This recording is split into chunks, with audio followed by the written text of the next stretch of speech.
Welcome, guys, to another News Bits exclusive. Today we're going to be digging into domestic terrorism in the United States. We're going to look at some journalism that's out there. We're going to dig into the data ourselves and hopefully inform you to make your own conclusions. We're also going to end it a little bit with a bit of humor, as that's needed in these kinds of times.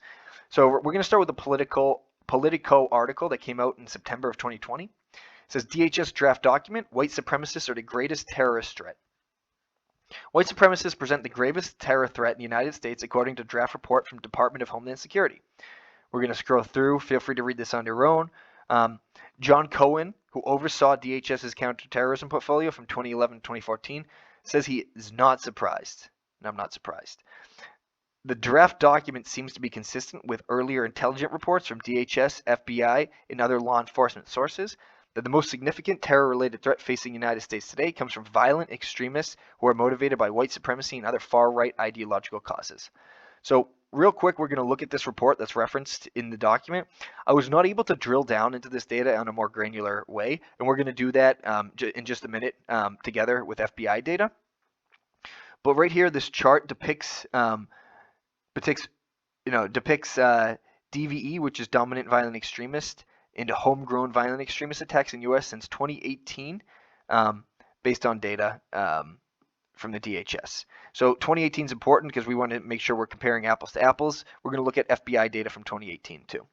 So right here it says WSEs have demonstrated, and that's white supremacist extremists, have demonstrated a long-standing intent to target racial and religious minorities, members of the LGBTQ community, politicians, and those that they believe promote multiculturalism and globalization at the expense of the WSE identity. Since 2018, they have conducted the most lethal attacks in the United States than any other DVE movement. And we see right here that the number killed by WSEs from this report looks like around 40, 38, 39. And I can't get much more out of this report. This is a 26-page report. I was not able to drill down into the data the way that I would like to, which is frustrating, potentially intentional. So we're going to keep looking at some articles and then get into the data ourselves, because that's really what we need to draw some conclusions. So this is the article that motivated this video. It came out today, March 3rd of 2021. And this is white supremacists on par with ISIS as top threat, said FBI director at Capitol riot hearing. So they show some clips of C-SPAN footage here. We're going to pull up C-SPAN. I would always encourage you to look at the C-SPAN footage yourself. Anyone showing you bits and pieces has somewhat of an agenda or bias, and I do admit I do have a bias. But what I did here was I read through, or I watched through a decent amount of this, and I tried to find some direct questions on white supremacy. So right here, this is FBI Director Christopher Wray testifying on the January 6th Capitol attack. And he testified in front of the Senate Judiciary Committee.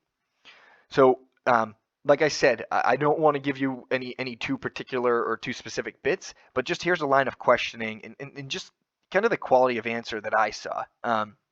So this is Dianne Feinstein saying, well, that's certainly appreciated. I want to ask you about the threat of domestic terrorism by white supremacists. It isn't new, but it's gained a lot of attention within intelligence circles in recent years. And it's the biggest domestic terrorism threat, I understand.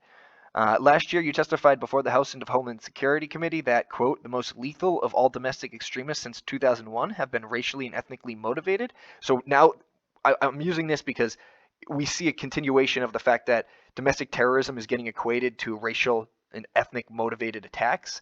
And we're going to be using that assumption when we analyze the data.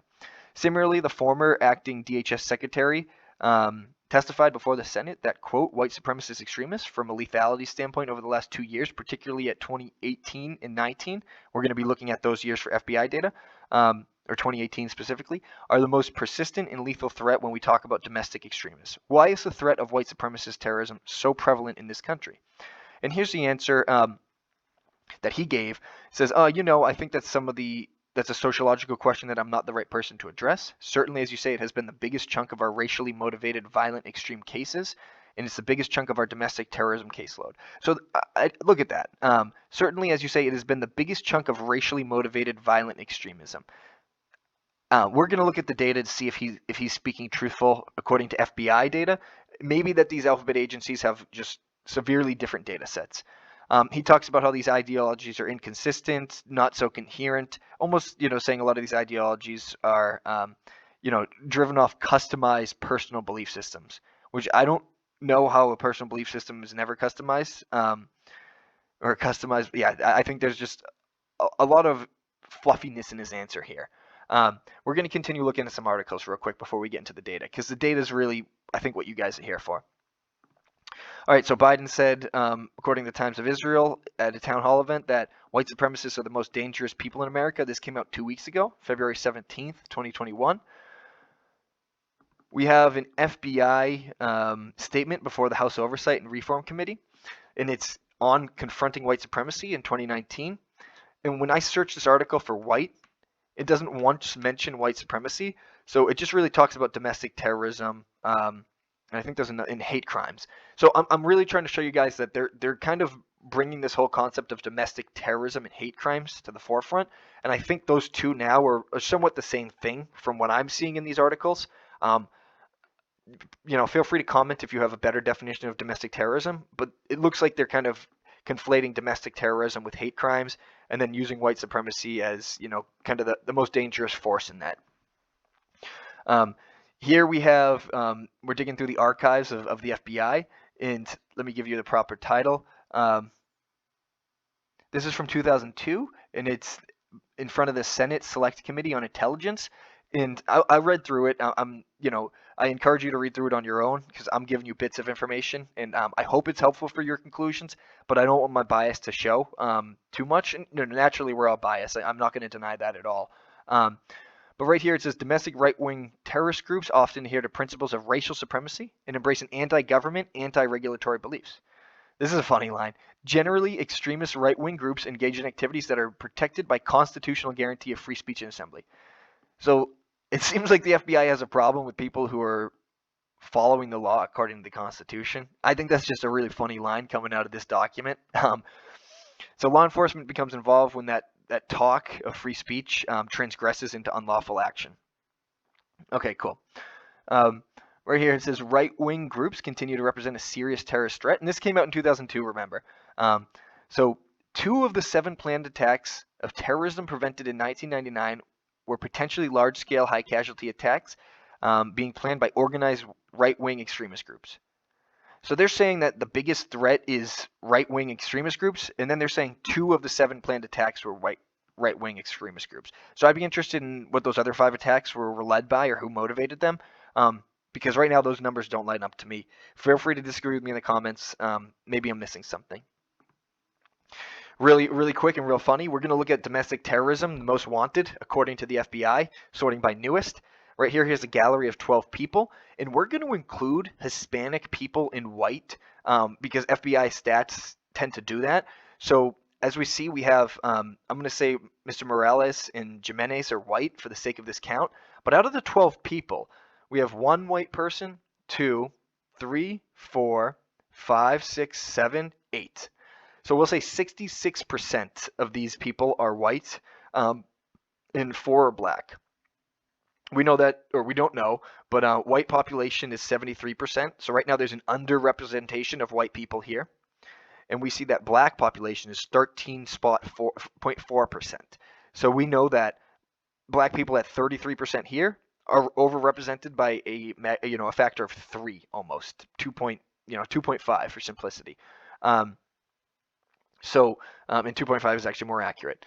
So let's look into the data because that's what we're all here for. We're here to get informed and be able to draw our own conclusion and not listen to me rant about all these FBI documents. So here we're going to be looking at the race of offender and race of victim according to the expanded homicide data table. This is a 2018 crime report of the FBI. So a lot of the years we saw these things talking about were 2018 to 2019. So this is hopefully the most relevant to the conversations that they were having. But we see right here this data carried into a screenshot of a little Excel analysis I did. So let's confirm that I actually did the data right. We have white on white is 2677 and on black is 234. 2677 white on white and 234 white on black. And we see that black on black is 2600 and black on white is 514. 2600 on black, 514 for black on white crime, homicides. So we brought up the concept of population.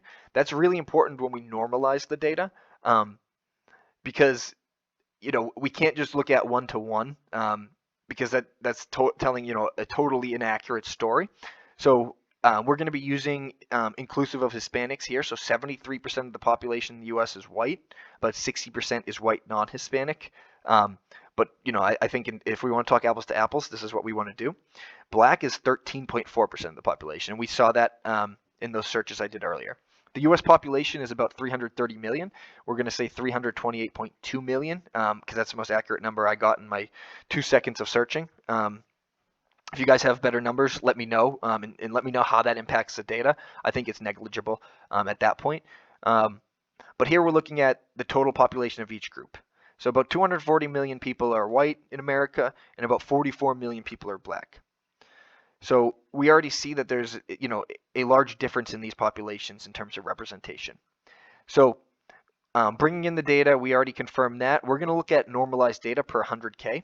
So per 100,000 white people, they kill, 0.1 of those people would kill a black person. So let's normalize that to 1 million. Out of 1 million white people, 1 person killed a black person. So now let's look at black people to black people. So per 100,000 black people, 6 black people out of those 100,000 killed another black person. So if we bring that to 1 million, that's about 60 black people out of 1 million killed other black people in the year of 2018. So now if we look on white crime, we see that about 1.12 white people out of 100,000 white people in America killed a white person. So out of 1 million, about 11 white people out of 1 million killed another white person. Now the last one we're going to look at is black on white. We see that that's 1.17 out of 100,000 killed a white person. So let's normalize that to 1 million if that's easier for you to understand. We're going to multiply it times 10. So about 11 black people killed white people out of 1 million. So you take 1 million black people in America, 11 black folk out of those 1 million would have killed a white person in the year 2018. So now what we want to look at is white on black versus black on white. And the reason for this is we're using a lot of the definitions they gave us, racially motivated attacks. Now, you're going to ask me, how do I know that these were racially motivated? I don't. And I think that's a whole different discussion in terms of hate crimes. I think if you kill someone in America, that's a crime anyway. The concept of a hate crime is a really interesting conversation, and I'd love to have that with anybody in the comments because I have plenty to learn there. But we're going to assume these were all racially motivated just for the sake of the data. Or what we could do is assume none of these are racially motivated and then have, an even better story. And that would completely squash a lot of this data. So if we go back to the analysis, white people killed black people. Out of 1 million white people, 1 white person killed a black person in America. Out of 1 million white people, 1 white person killed a black person in America. Now, out of 1 million black people, 11 black people killed white people in America. So that's greater than a times 10 chance. So if I were to pick a random white person in America, they have a 10% chance equivalent to the black person of killing someone of the opposite race. Maybe I didn't explain that well. I'll say it in another way. Black people are 10 times more likely to kill white people than white people are to kill black people in America, according to this FBI data. Now, if I did anything wrong in my analysis, let me know in the comments. I'm always happy to improve and learn. But this is what I'm coming up with. So right now I see a huge disconnect in what these alphabet agencies and politicians are saying about domestic terrorism, especially in accordance to white supremacy. And I want you guys to draw your own conclusions. Please help me educate myself and get more informed. If you have other data that will help me, form my opinion, because my opinion is always changing based off of new information. I do have, strong convictions, but that's not to say that I don't like to learn. So we're going to end this with a little bit of humor. This was a video. We're not even going to watch it. This was a video that was put out by a YouTube channel called Cut. It says, "So what exactly are white people superior at?" Um, and this came out in November of 2020, so this is here to stay. It's been almost a half year, so I don't think they're going to take it down. In the way that I think they would take a video down if it were opposite. If we had if we put out a video on Newsbits that said what exactly are black people superior at, and we started saying lack of empathy, or a lack of anything, I think I'd get flagged pretty quick. But here we go. We have this beautiful, contributing, extremely, embracing and empathetic person here. Contribute to this video and say, white people are more superior at lacking empathy. This is a full video. I encourage you to watch it if you want to, see what some of the stuff they're putting out is. It's just an absolute clown world. I don't know. It's absolutely absurd what they're putting out in terms of racial division. And I think we need to stop that. I think a lot of what this is doing is trying to racially divide, and then it's making people like me, who are really, I'd like to say, pretty accepting and pretty open to different people and ideas, start to look at the data and paint a picture that is very, very counter to the picture that they are kind of cramming down our throat. So anyway, I ranted towards the end. I apologize for that. I want to encourage you to draw your own conclusions. Thank you guys for making it this far. I hope you've noticed some improved audio. I got a microphone. I hope that makes these videos a little bit more enjoyable and informative.